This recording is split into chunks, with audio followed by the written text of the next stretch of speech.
नमस्कार, आपका स्वागत है आपके खुद के YouTube चैनल पर। मेरा नाम है कुलदीप और मैं यहाँ से लेकर आता हूँ प्रभु के चमत्कार, हंसी मजाक की कहानियाँ और तीसरी शक्ति से रिलेटेड यानी कि भूत प्रेतों की कहानियाँ। तो आज की कहानी है गीता जी की, मथुरा से। गीता जी जो कि बांके बिहारी जी के मंदिर से 10-15 मिनट की दूरी पर ही रहती थी। इनके पास प्रॉपर्टी बहुत है, जमीन बहुत है, लेकिन पैसा कम है। इनका कोई रिश्तेदार यारा प्यारा नहीं है। पति भी इनका साथ छोड़ चुके हैं काफी समय पहले और बच्चे भी पढ़ लिख कर बाहर रहने लग गए हैं। अब उन्हें भी इनसे कोई मतलब नहीं है और रिश्तेदार भी कोई इनके पास आता नहीं है। हाँ, जमीन काफी है इनके पास। तो इनका हर रोज का नियम है बांके बिहारी जी के मंदिर में जाना, उनकी आरती पूजा श्रृंगार करना, मतलब ज्यादा से ज्यादा समय बांके बिहारी जी के मंदिर में ही व्यतीत करती हैं। और एक चीज और बता देता हूं मैं यहाँ पर आपको, इनके पति के मरने के बाद इन्होंने बांके बिहारी जी को ही अपने पति रूप में स्वीकार कर लिया है, मतलब अपने पति के रूप में मान लिया है। देखिए, अपनी अपनी आस्था की बात होती है। कोई इन्हें पुत्र के रूप में मान लेता है, कोई भाई के रूप में मान लेता है। इन्होंने अपना पति ही इन्हें मान लिया, मतलब अपना सब कुछ बांके बिहारी जी को ही मान लिया है और ज्यादा से ज्यादा समय बांके बिहारी जी के मंदिर में ये व्यतीत करती हैं। उनके बारे में चर्चा करना, उनके भजन सत्संग वगैरह करना, यही इनका कार्य है। अब एक दिन ये सो रही थी रात्रि में, तो इन्हें एक स्वप्न आता है और सपने में इन्हें दिखाई देता है कि इनके जो रिश्तेदार यारे प्यारे हैं वो सब आपस में लड़ मर रहे हैं इनकी जमीन को लेकर। क्योंकि देखिए, उस एरिया में जो सबसे ज्यादा जमीन वाले हैं उनमें से एक ये गीता जी भी आती हैं। तो इन्होंने सुबह उठते ही क्या किया, बांके बिहारी जी के मंदिर में गई और वहां पर जो पंडित जी हैं उनको कहती हैं कि मैं जो है अपनी सारी जमीन जायदाद सब कुछ बांके बिहारी जी के नाम करना चाहती हूँ, क्या ऐसा हो सकता है? तो पंडित जी कहते हैं कि माई, आप ऐसा क्यों कर रही हैं, बुढ़ापे में आपको भी जरूरत है, आप अपने पास भी रखिए कुछ। तो ये कहती हैं कि मेरा सब कुछ तो यही है बांके बिहारी जी, आप सिर्फ ये बताइए कि ऐसा हो सकता है या नहीं। तो पंडित जी कहते हैं ऐसा हो सकता है माई, कोई दिक्कत नहीं है, कोई समस्या नहीं है, ऐसा हो सकता है।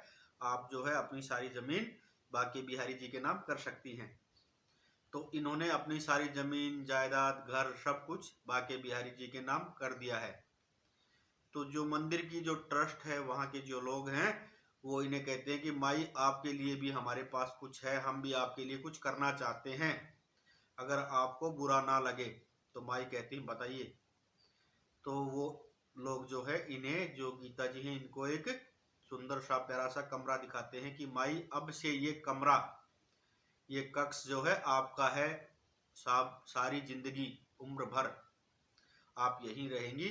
हम आपकी सेवा करना चाहते हैं। आपने देखिए इतना बड़ा दान किया है बांके बिहारी जी के लिए, तो हम भी चाहते हैं कि हम भी आपके लिए कुछ करें, अगर आपको कोई समस्या ना हो तो गीता जी कहती है मुझे इसमें क्या समस्या है, ये तो मेरे लिए और भी अच्छा हो गया कि मैं हमेशा अपने बांके के सामने रहूंगी, अपने बांके बिहारी के सामने रहूंगी। अब तो मुझे कहीं जाने की जरूरत भी नहीं है, यहीं से अपनी खिड़की खोली और जब भी बांके बिहारी जी के दर्शन करने होंगे यहाँ से मैं कर सकती हूँ। तो मुझे कोई समस्या नहीं है।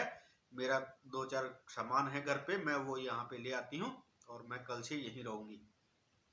अब गीता जी वहां पर रहने लग जाती हैं अच्छे से। पंडित जी ने भी बोल दिया है कि भाई, गीता जी के लिए इनकी सेवा में कोई कमी नहीं रहनी चाहिए। माई ने जो है इतना बड़ा दान पुण्य किया है और प्रभु की इतनी भक्त है बांके बिहारी जी की, तो इनकी सेवा में कोई कमी नहीं रहनी चाहिए। तो ऐसे ही समय बीत रहा है, बहुत अच्छा समय गीता जी का भी व्यतीत हो रहा है। पूरा दिन सत्संग भजन आरती करना, यही सब इनका अब दिन, मतलब पहले भी यही था और अब तो और भी ज्यादा, क्योंकि रहने ही मंदिर में लगी हैं ये।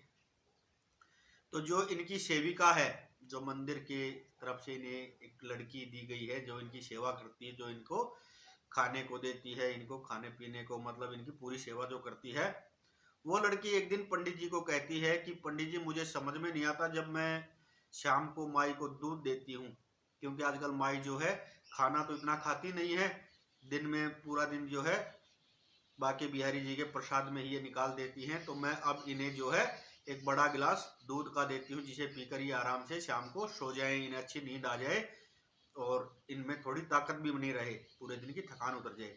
तो पंडित जी कहते हैं बहुत अच्छी बात है, आप हर रोज इन्हें बड़ा गिलास दूध का दिया करो।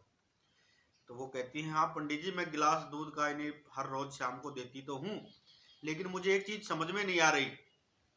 जब मैं इन्हें दूध देती हूँ तो मैंने कई बार देखा है कि चबाने की आवाज आती है, पता नहीं माई कुछ चबाने लग जाती हैं, जबकि ना तो मैं उस दूध में कुछ डालती हूँ, सादा सा दूध इन्हें गर्म करके देती हूँ मैं, पता नहीं क्या चबाती हैं। तो पंडित जी कहते हैं अरे कुछ नहीं, माई जो है तुम्हारे साथ मजाक कर रही हैं, ऐसा कुछ नहीं है। तो अगले दिन जो वो सेविका थी उसने ध्यान दिया, जब उसने माई को दूध का गिलास दिया और माई ने दूध पीकर जब वापस दिया तो उसमें मावा था। तो सेविका पूछती है कि माई जब भी मैं आपको दूध देती हूँ तो आप चबाती क्या है? तो कहती है अरे लाली, जो तुम मावा डालती हो ना इस दूध में, तो उसको चबाने में थोड़ी समस्या होती है और इतना मावा मत डाला करो। तो वो कहती है कि माई मैं तो इसमें मावा वगैरह कुछ डालती नहीं, मैं तो आपको सादा दूध देती हूँ। उसने पंडित जी को बताया कि पंडित जी ऐसे ऐसे बात है, जब मैं माई को दूध देती हूँ मैं तो बिल्कुल सिंपल दूध देती हूँ, सादा दूध देती हूँ, लेकिन उसमें मावा पता नहीं कहाँ से आता है। तो पंडित जी कहते हैं माई तुम्हारे साथ जो है मजाक कर रही है, वो अपने घर से ही मावा लेकर आई होंगी। तो कोई बात नहीं। अगले दिन जब वो सेविका उन्हें रोटी देती है, सादी सी दाल है और एक रोटी है, लेकिन जब माई रोटी खाकर बर्तनों को वापस देती है तो जो दाल थी वो उसके ऊपर घी तैर रहा है और जो थाली थी वो पूरी घी से मतलब सनी हुई है, पूरी थाली पर घी लगा हुआ है। उसको फिर मतलब बहुत हैरानी होती है और पंडित जी को बोलती है कि पंडित जी मैं तो माई की ना तो दाल में कोई घी डालती हूँ और रोटी भी मैंने सूखी ही देती हूँ, तो इनके पास ये घी कहाँ से आता है? माई जो है, माई की दाल में इतना घी होता है और रोटियों पर इतना घी होता है, वो कहाँ से आता है? तो पंडित जी कहते हैं अरे तुम्हें भ्रम हुआ है, अपनी रसोई में घी है ही नहीं, क्योंकि सामान तो मैं ही लिखता हूँ सारा, बाजार से सामान मेरे मैं जो लिस्ट बना के देता हूँ उसी से आता है। अभी अपनी रसोई में घी है ही नहीं, तुम्हारे पास जो एक कटोरी घी है वही है बस अपनी रसोई में घी, तो तुम्हें भ्रम हुआ है। तो लड़की कहती है कि नहीं पंडित जी, आप ध्यान से अब खुद अपनी आंखों से देखना। और वो माई को वहीं रसोई से आवाज लगाती है कि माई मैं एक रोटी और लेके आ रही हूँ। तो माई कहते हैं अरे नहीं बिटिया, एक तो तुम लोग जो है ना घी इतना लगा देते हो इन रोटियों पे और दाल में इतना घी डाल देते हो, मुझसे नहीं खाया जाता। तो वो कहती नहीं, आपको मेरी कसम है, मैं एक रोटी लेके आ रही हूँ। तो माई कहती चलो ठीक है लाली, बस एक रोटी सिर्फ। और वो जब रोटी लेके जाती है बिल्कुल सूखी, और पंडित जी देखने के लिए पानी का जग लेके जाते हैं कि माई मैं पानी लेकर आया हूँ।